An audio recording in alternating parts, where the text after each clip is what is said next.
រៀបត្រីថ្ងៃសៅរ៍អាទិត្យមកដល់មាត់ទន្លេអ៊ូអភ្លើងពណ៌ចម្រុះក្លិនសាច់ក្រកជូរអាំងលើភ្លើងក្រហមតាក់ទាញចិត្តអ្នកដើរលេងឲ្យឈប់មើលមុខវាំងខ្មែរដកត្រដែតត្រដឹមវ៉កស្រីល្បីល្បាញភ្ញៀវទេសចរច្រើនយើងខ្ញុំរៀបចំតូបលក់សាច់ក្រកជូររសជាតិដើមខ្មែរយើងមិនចាញ់គេឡើយសាច់ក្រកជូរខ្មែរមាត់ទន្លេមុខវាំងថ្ងៃសៅរ៍អាទិត្យមកលេងកុំភ្លេចរសជាតិពិសេសសម្រាប់អ្នកទាំងអស់គ្នារសជាតិពិសេសសម្រាប់អ្នកទាំងអស់គ្នាញ៉ាំហើយចង់ញ៉ាំទៀតមិនស្ដាយលុយឡើយសាច់ជ្រូកស្រងលាយគ្រឿងផ្សំពិសេសអាំងក្តៅឈ្ងុយឆ្ងាញ់ដល់ឆ្អឹងញ៉ាំជាមួយបន្លែម្ទេសត្រសក់ខ្ញីញ៉ាំជាមួយបន្លែម្ទេសត្រសក់ខ្ញី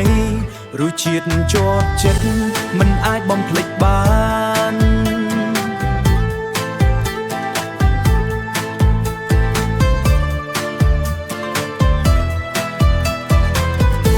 សាច់ក្រកជូរខ្មែរមាត់ទន្លេមកវាំង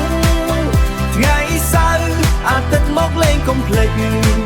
រសជាតិពិសេសសម្រាប់អ្នកទាំងអស់គ្នារសជាតិពិសេសសម្រាប់អ្នកទាំងអស់គ្នា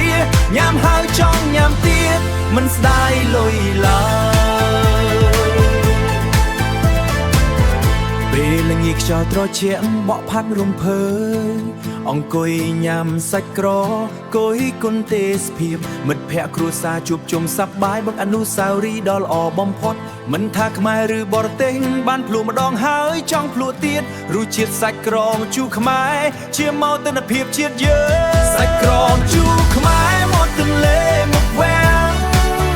ថ្ងៃសៅរ៍អាទិត្យមកលេងកុំភ្លេចរសជាតិពិសេសសម្រាប់អ្នកទាំងអស់គ្នា